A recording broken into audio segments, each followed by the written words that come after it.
Hello students, how are you all. I hope सभी अच्छे होंगे। तो आज मैं आपके सामने chapter 10 civics for class 8th के लिए डिस्कस कर रही हूँ। सिविक्स का चैप्टर है ये 10, तो जिसमें हम पढ़ेंगे, मैंने कल डिस्कस किया था चैप्टर 8 आपके सामने। ठीक है, तो अब मैं 10 डिस्कस कर रही हूँ।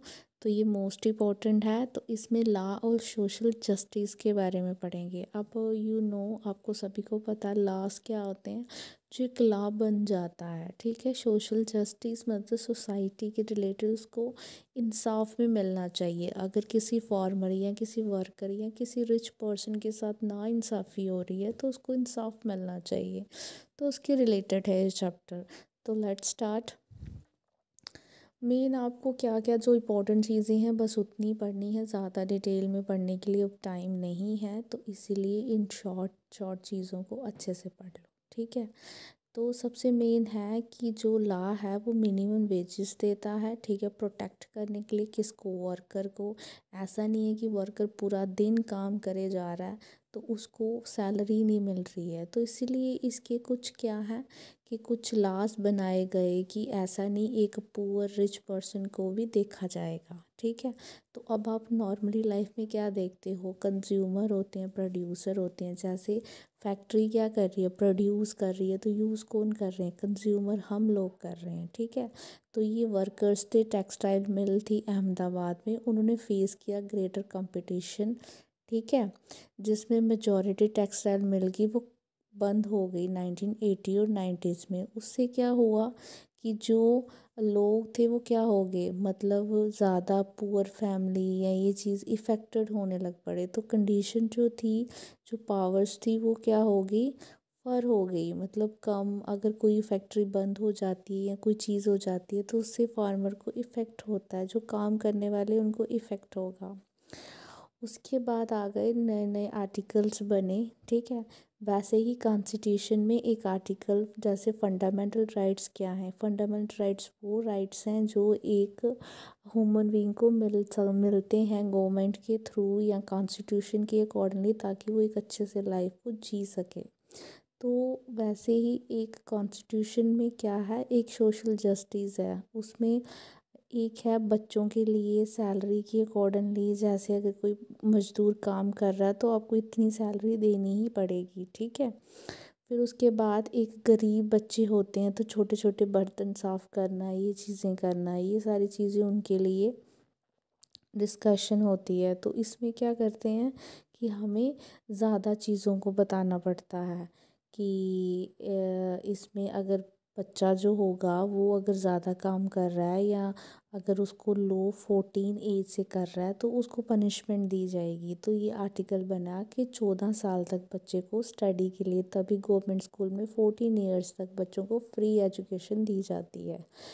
अब क्या था, भोपाल गैस ट्रेजेडी, इसके ईयर्स याद रखने हैं आपने। ये वर्ल्ड की सबसे दुखनाई का बोल सकते हो कंडीशन थी, जिसमें बहुत लोग मारे गए। ठीक है, ये इसको इस हादसे को 24 साल हो चुके हैं। ठीक है, ये कंपनी थी जिसमें लीकेज हो गई थी गैस की। ये कब हुआ था, 2 दिसंबर 1984 में ये चीज़ हुई थी। ठीक है, इसमें क्या था कि ज़्यादातर विदिन, आप देख रहे हो यहाँ पे कि 3 ही दिन में 8,000 लोग मारे गए थे। ठीक है, और जिसमें ज़्यादातर जो थी पॉपुलर वो गरीब लोग थे। ज़्यादा गरीब लोग इससे इफ़ेक्ट हुए थे। ठीक है, क्योंकि वो मज़दूर थे, काम करते थे, उनमें बड़ी वो चीज़ें करी, लेकिन फिर भी उनको कुछ इतना वो इंसाफ नहीं मिला, क्योंकि गरीब लोग हैं, उनकी तरफ कौन देखेगा। ठीक है, ये आपने कुछ अच्छे से ये चीज़ें मेन मेन पॉइंट कर लेने, जो मैंने ग्रीन से अंडरलाइन की हैं। ठीक है, इन्फोर्समेंट ऑफ सेफ्टी लॉ। अब क्या होता है, सेफ्टी होती है, जुडिशरी उस चीज़ को क्या करें, जैसे सुप्रीम कोर्ट, ये चीज़ होते हैं, अगर नहीं करते हैं सुप्रीम कोर्ट को पनिशमेंट करती है। ठीक है, तो इसीलिए कोई भी किसी की लाइफ को ऐसे स्पॉइल नहीं कर सकता, कोई किसी को वो नहीं कर सकता। तो ये लॉस और ये चीज़ें बने जिसके अकॉर्डिंगली हम इंसाफ मांग सकते हैं, या अगर हमसे कोई वो करता है, हमें क्रिटिसाइज़ करता है या हमें इंसल्ट फील करवाता है या हमारे हक में कोई फ़ैसला नहीं होता, तो हम उसके ऊपर वो कर सकते हैं। ठीक है, दैट्स ऑल, ये था। उसके बाद है न्यू, एक नए लॉस बने हैं जिसमें क्या हुआ है कि हम इन्वायरमेंट को प्रोटेक्ट कर सकते हैं। अब क्या हुआ, जैसे भोपाल की ट्रेजेडी हो गई तो इन्वायरमेंट इफ़ेक्ट होना स्टार्ट हो गया, तो कहीं ना कहीं फिर उन्होंने वातावरण को, इन्वायरमेंट को केयर करना, वो करना स्टार्ट कर दिया। अब उसमें बड़े ज़्यादा एक्ट बन गए। तो आपको ये पता होना चाहिए कि 1984 में वेरफ्यूज़ कुछ लॉ बने जो इन्वायरमेंट को प्रोटेक्ट करने लगे, ठीक है, जिसमें कि ऐसे नहीं होना चाहिए, ऐसे नहीं होना चाहिए। जैसे आप इसमें पिक्चर में देख रहे हो, देख environment as a public facility, जिसमें रिसेंट में क्या है इश्यूज हैं, समटाइम पीपल इतने केयर नहीं करते हैं। ये चीज़ें जो ग्रीन ग्रीन मैंने अंडरलाइन की है, इन चीज़ों को पढ़ लेना। जैसे ये कार है, प्रदूषण व्हीकल्स में ये मेन कारण है, तो उन्होंने कम कर दिया, या कुछ लिमिटेड आप यूज़ कर सकते हो। तो ये सारे आपने जो अंडरलाइन किए हैं इनको थोड़ा थोड़ा पढ़ लेना है। इसके बीच के या इसमें एमसीक्यूज या फिलअप पूछ सकते हैं। कंक्लूज़न यही है कि जो लॉस होते हैं वो बड़े ज़रूरी होते हैं मैनी सिचुएशन में, जिसमें क्या होता है मार्केट, ऑफिस और फैक्ट्री प्रोटेक्ट करती है पीपल्स को फ्रॉम अनफेयर प्रैक्टिस, जैसे उनके साथ बेइंसाफ़ी ना हो। प्राइवेट कंपनी होती हैं, बिजनेस होते हैं, ये अपनी हायर प्रॉफिट के लिए कुछ भी कर सकते हैं। ये लास्ट जो होते हैं ये बहुत ज़रूरी होते हैं हमारे लिए। इससे क्या होता है कि किसी के साथ बेइंसाफ़ी नहीं हो सकती है, उसको कभी भी लॉस नहीं होगा। अगर कोई रिच पर्सन उसको डोमिनेट कर रहा है तो डोमिनेट नहीं कर सकता। लास्ट से इन्वायरमेंट की प्रोटेक्शन हो गई, और चीज़ें हो गई। एक फार्मर को अच्छी सैलरी मिलने लगी, अगर उसको लो मिल रही है तो ज़्यादा मिलने लग पड़ी। इससे चिल्ड्रन को बहुत फ़ायदा हुआ। जैसे अगर छोटे बच्चे काम करते थे तो उनको एक एजुकेशन का मौका मिल गया। तो इसलिए लॉस और जस्टिस बहुत इम्पॉर्टेंट रोल प्ले करते हैं। जो मेजर रोल होता है कंट्रोल करने के लिए, प्राइवेट कंपनीज क्या होती है अपने फ़ायदे के लिए किसी भी इंसान की, किसी भी बच्चे की लाइफ को स्पॉइल कर सकते हैं, ठीक है। तो इसमें आपने अब क्या करना है, ज़्यादा इसमें इम्पॉर्टेंट है कि ये जो चीज़ें जो मैं टिक लगाऊंगी वो चीज़ें आपने अच्छे से कर लेनी है। इसमें सेकंड क्वेश्चन जो है इसको अच्छे से कर लेना है। उसके बाद भोपाल जो थी वो विक्टिम क्यों बनी, उन्होंने अपने फ़ायदे के लिए किया था। इन्फोर्समेंट क्यों इम्पोर्टेंट है, ये क्वेश्चन कर लेना है। इंश्योर्स, ये चीज़ें अच्छे से कर लेनी हैं, ठीक है।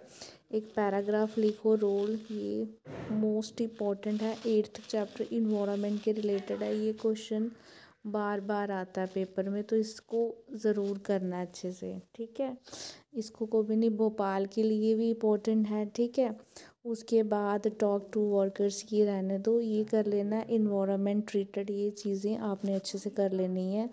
तो ये चीज़ें मोस्ट इम्पॉर्टेंट हैं, तो इसको बिल्कुल भी स्किप नहीं करना, इन चैप्टर्स को अच्छे से पढ़ लो, ठीक है।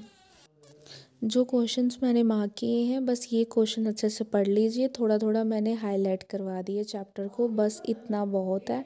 8th क्लास के चैप्टर को अच्छे से कर लीजिए। अगर आपको मेरी वीडियो अच्छी लगी हो तो प्लीज़ मेरे वीडियो को लाइक कीजिए, शेयर कीजिए, ताकि और भी 8th क्लास के बच्चों को फ़ायदा हो सके और अच्छे से वो तैयारी कर सकें। और अगर आपको मेरी वीडियो अच्छी लगी हो तो मेरे चैनल को प्लीज़ सब्सक्राइब कीजिए।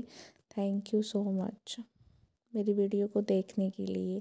प्लीज़ मेरे चैनल को सब्सक्राइब कीजिए और भी मेरी वीडियो को शेयर कीजिए। अगर आपको कोई भी जाननी है, कोई न्यू चीज़ या कोई टॉपिक रिलेटेड 8th क्लास का, तो आप मुझे कमेंट कर सकते हैं, मैं उस पर वीडियो दोबारा बना